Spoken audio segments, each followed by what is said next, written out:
Olá, boa noite. Uma empresária aqui do estado está sendo investigada por ofender nordestinos após o resultado das eleições no último domingo. Ela publicou um vídeo nas redes sociais em que afirma que o povo da segunda região mais populosa do país merece passar fome. Aqui, ó, em final do ano, eu vou pro Nordeste passar férias. E sabe quem é que vai me atender? Vocês, numa mesa de bar. Entendeu, amor? Sabe quem é que vai esmolar quando eu estiver passando com o meu carro? Vocês! O vídeo foi publicado por Elisiane Santos Neves logo após o resultado das eleições do último domingo. A publicação viralizou. No vídeo, ela ainda xinga nordestinos e incita o ódio contra eles. Vocês merecem pedir esmola, como sempre. Passa fome, tá? Vai depender de Bolsa Família pro resto da vida. Vocês gostam, sabe de quê? De esmola. Vocês não gostam de carteira de trabalho. Vocês não gostam de trabalhar, não. A Polícia Civil está ciente do caso, que segue sendo investigado pela Superintendência da Polícia Regional Metropolitana. A PC informou também que preserva a ordem pública e a dignidade da condição humana, reprimindo atos discriminatórios, racistas e também do discurso do ódio. Diante da dimensão que a publicação teve, também por conta do conteúdo, Elisiane pediu desculpas pelas redes sociais. Afirmou que havia bebido e por isso errou feio. Em outro trecho escreveu: "Morei minha infância toda na Bahia. Tenho familiares lá. Errei. Não quis ofender." Mas o que a moradora de Cariacica fez nas redes? A gente pode considerar como xenofobia? O crime de xenofobia, atualmente em nossa legislação, é previsto no artigo 20 da Lei 7.716 de 1989, que pune os crimes resultantes de preconceito ou discriminação decorrentes de raça, cor, religião ou procedência nacional. Ele, por muitas vezes, é praticado pelas redes sociais, através de posts, vídeos através das redes sociais, que acabam por ultrapassar o limite da liberdade de expressão. As pessoas responsáveis por essas publicações podem sim ser responsabilizadas criminalmente, inclusive. Que absurdo, né? As pessoas têm que aprender, gente. Não é terra de ninguém. Se você ofende uma pessoa, se você comete um crime, você vai ser responsabilizado. E não é porque bebeu que falou que não queria. Na verdade, isso está dentro da pessoa. Se ela é preconceituosa, a bebida só vai liberar ainda mais isso que tem dentro dela. Tem que ser criminalizada, sim, não só ela, mas todas as pessoas que ofendem as outras e cometem esse tipo de crime. Vamos continuar falando de atos bolsonaristas. 3 pessoas foram presas por participar de atos de bloqueio na BR-101, aqui no Espírito Santo e Iconha. Segundo a Polícia Rodoviária Federal, os detidos estavam jogando terra e pneus na rodovia. O repórter Vitor Zucolotti tem detalhes para a gente ao vivo desses bloqueios que já tem que acabar, né, Vitor? Já tem ordem judicial. Como é que está a situação aqui no Espírito Santo? Isabela, boa noite para você, para todo mundo que nos acompanha. Pois é, já tinham que ter acabado, sim. A situação tá melhor se a gente comparar com ontem, né, desde o início. Mas eu vou falar primeiro para o pessoal de casa e para você também. A situação desses 3 detidos aí, o local, inclusive lá em Conha, já estava sendo liberado aí para ser utilizado, né? A via estava sendo liberada quando a PRF foi acionada e aí encontrou terra e pneu no meio da pista. O caminhoneiro de 37 anos foi preso, ele tinha CNH suspensa, olha só, e o caminhão também estava devendo licenciamento. Ele foi preso, o caminhão levado para o pátio da PRF, e durante essa prisão outras 2 pessoas que estavam manifestando também foram presas, mas já assinaram um termo circunstanciado e foram liberados. Agora há pouco também a gente recebeu informação para você de casa também que 2 pessoas foram detidas por PRFs em Venda Nova do Imigrante por conta de bloqueios, mas a ocorrência ainda está em andamento. Vamos ver então, Isabela, como é que está a situação agora das rodovias federais. A gente tem a informação aqui através do Twitter da Polícia Rodoviária Federal. Até o momento são 3 interdições parciais, na BR-101, quilômetro 58 em São Mateus, na BR-101, quilômetro 264 na Serra e na BR-259, quilômetro 60 em Colatina, segundo informações atualizadas do Twitter da Polícia Rodoviária Federal. Já nas rodovias estaduais, 2 pontos até o momento, em São Domingos do Norte e Barra de São Francisco. Diminuíram os bloqueios, tá? 29 já foram desfeitos, segundo informações da CESP, em parceria aí Polícia Militar e Polícia Rodoviária Federal. Atos também foram registrados, hoje inclusive na prainha, em frente ali ao 38º Batalhão de Infantaria e também em Colatina. Inclusive houve bloqueio na BR-259, como a gente falou, que é uma das BRs que ainda está contando com essa interdição parcial, que é quando eles deixam alguns carros passarem, depois eles bloqueiam de novo, depois eles fazem essa interdição, né, intermitente. São essas as informações, então sim, Isabela, houve diminuição, só que já afetou a Ceasa. Por exemplo, ontem 90% dos produtos que chegam de outros estados estão faltando. Houve esse desabastecimento de 90%. Batata, laranja, melancia, por exemplo.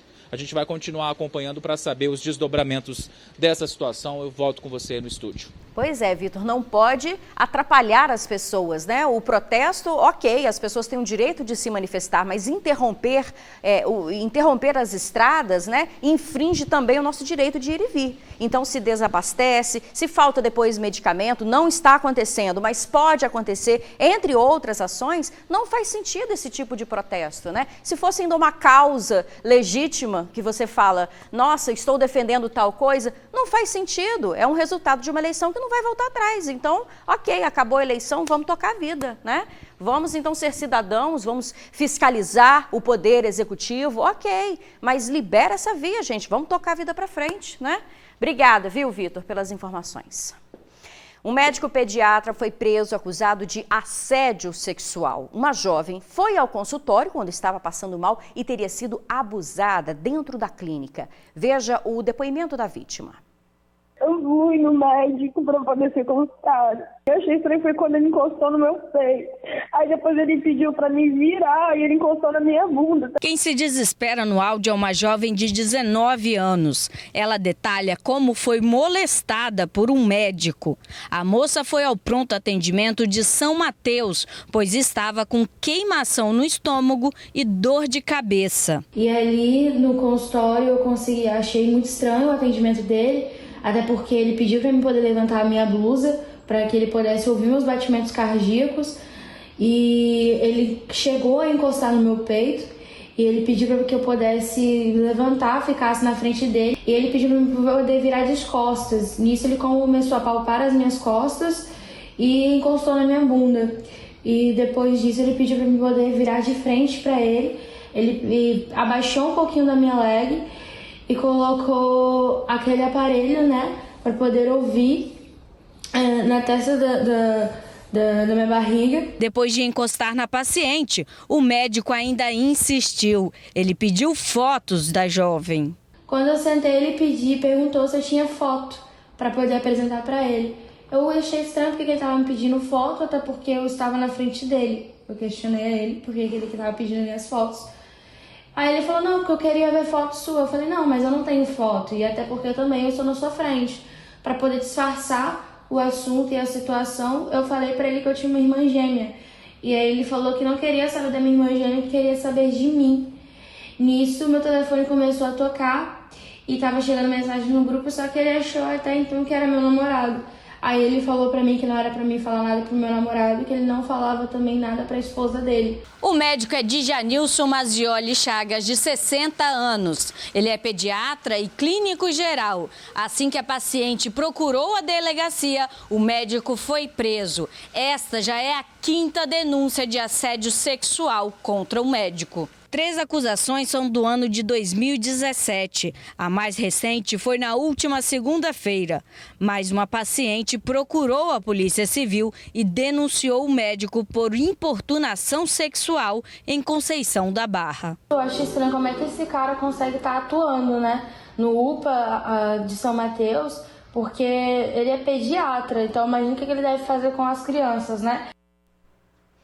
Segundo a Polícia Civil, o suspeito foi autuado em flagrante por importunação sexual e foi encaminhado ao presídio. O caso seguirá sob investigação e a Secretaria Municipal de Saúde diz que está esperando a conclusão da apuração dos fatos para aí sim tomar as medidas administrativas cabíveis. Uma mulher foi encontrada morta em uma casa abandonada na Serra. Há suspeita de que ela tenha sofrido violência sexual.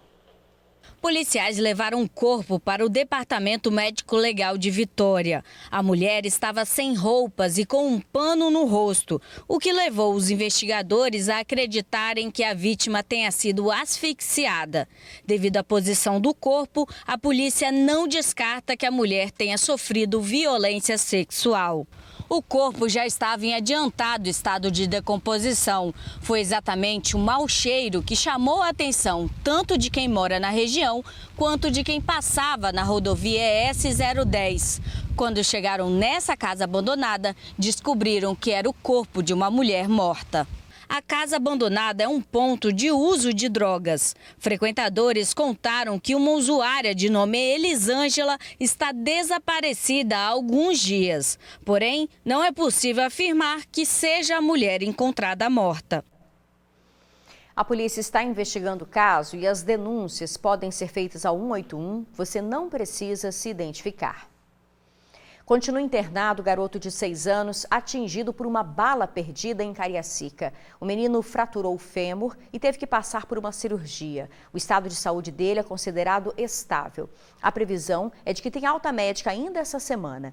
O menino foi baleado ao sair de uma padaria com o pai. Ele foi socorrido por policiais militares que passavam pelo local. O alvo dos criminosos seria um adolescente de 16 anos que também foi baleado e socorrido. Até o momento, nenhum suspeito foi preso. No retorno do TN2, uma das apostas para a redução de crimes aqui no Espírito Santo. É um instante só. Em todo o estado, cerca de 168 mil jovens com idades entre 15 e 29 anos não trabalham e também estão fora da sala. É um cenário bastante favorável para os criminosos que tentam aliciar essas pessoas para a vida fora da lei. As trágicas consequências dessa escolha você confere agora na primeira reportagem da série O Poder da Educação.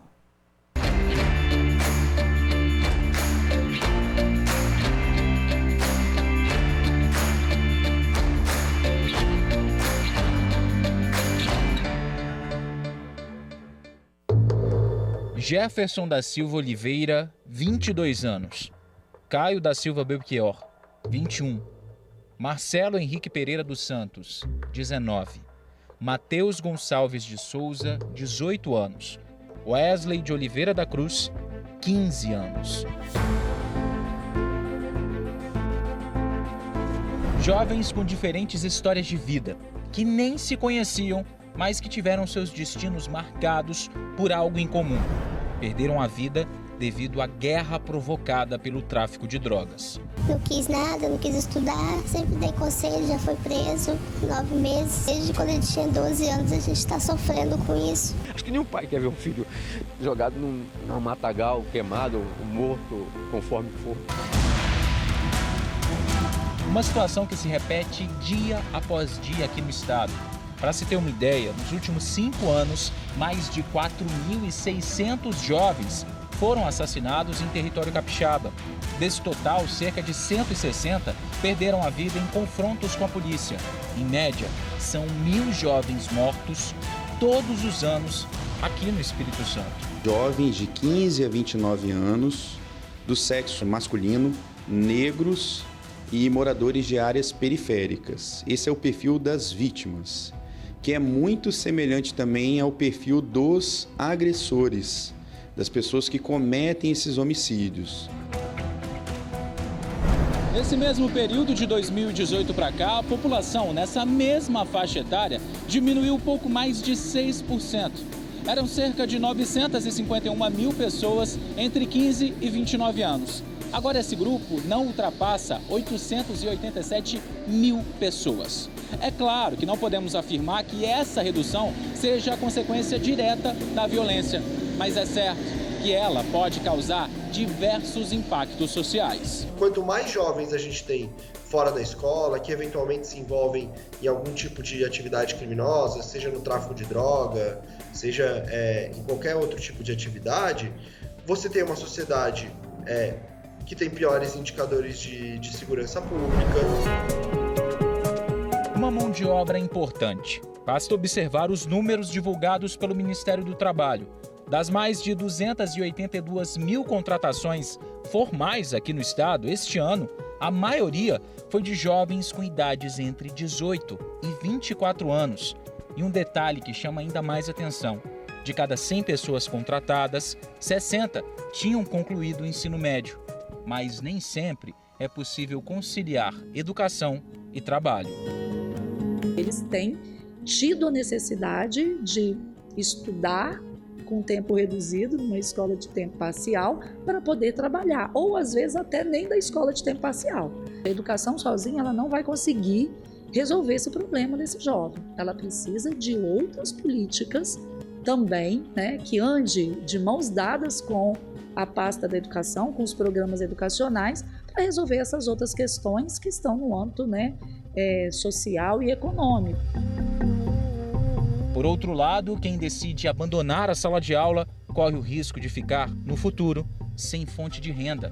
Um cenário que contribui, e muito, para o tráfico de drogas. O jovem que, por exemplo, sai da escola, ele é um jovem que provavelmente vai ter uma renda menor, que ele vai ter um emprego mais frágil, mais informal, vai ter uma propensão maior a se envolver com atividades ilegais. O abandono e a evasão escolar coloca esse jovem numa situação de vulnerabilidade social. Ele passa a ficar com o tempo ocioso e é mais facilmente cooptado pelas lideranças do tráfico de drogas ilícitas. Sem dinheiro para pagar as contas, como resistir à ideia de ter uma vida de luxo e ostentação? Uma ilusão que pode ter um desfecho trágico. Aqui no Espírito Santo, a esperança de vida da população em geral é de 80 anos aproximadamente. Para esse grupo de risco dos homicídios, a esperança de vida cai para menos da metade, chegando a 30 anos, 40 anos a expectativa desses indivíduos que eles têm para viver. Vale lembrar que não são todos os jovens e adolescentes dessas áreas e que têm essas características que se envolvem com o tráfico de drogas. É um grupo pequeno, mas a gente sabe que, infelizmente, o destino ou é uma prisão ou um homicídio, a interrupção de uma vida precocemente. Não adianta pensar que a educação vai dar conta de prender sozinho, de criar essa relação de pertencimento desse jovem sozinho, Esse jovem precisa ter também políticas nas áreas sociais para que garanta a essa família desse jovem também as condições mínimas de subsistência.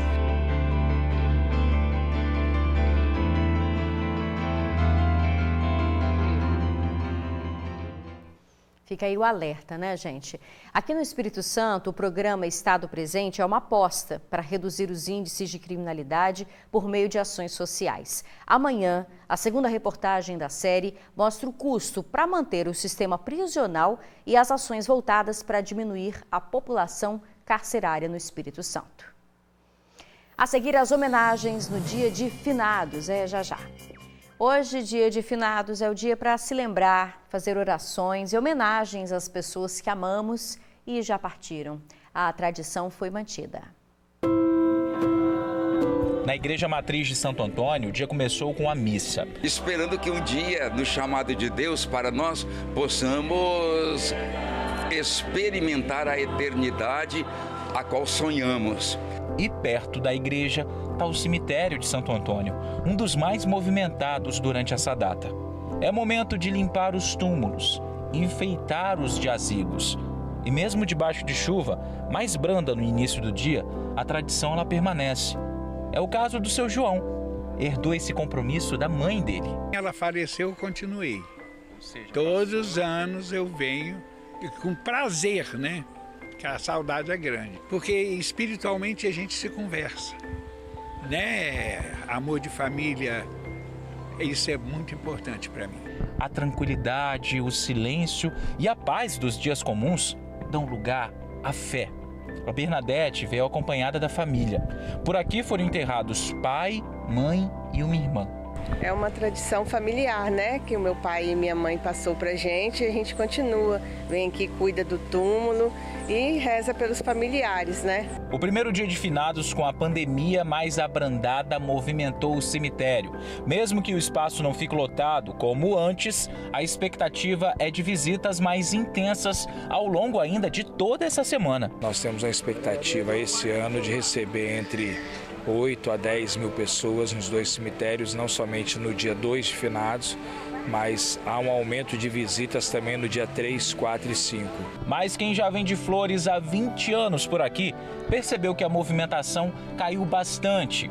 Não é por conta de chuva, não. Muitas pessoas não vêm mais, teve uma queda brusca, assim, pelo motivo de várias pessoas terem falecido também, vários idosos que tinham mais a tradição de vir do que os jovens, vem muito pouco jovem. Independente de quem criou a data, o significado, o símbolo saudade está escrito nesse dia. Para quem fica, a dor da perda é ressignificada. O cuidado que a gente tem, a lembrança, né? E também tudo isso que foi passado de geração em geração. Quem de nós, tendo perdido um parente, um ente querido, não sente viva a presença desse ente querido na nossa vida, em qualquer canto, como sinal? Porque se estão em comunhão com Deus, Deus está em comunhão conosco, logo eles e Deus conosco em comunhão e nós com Deus e com eles também em comunhão. Boa noite para você, até amanhã.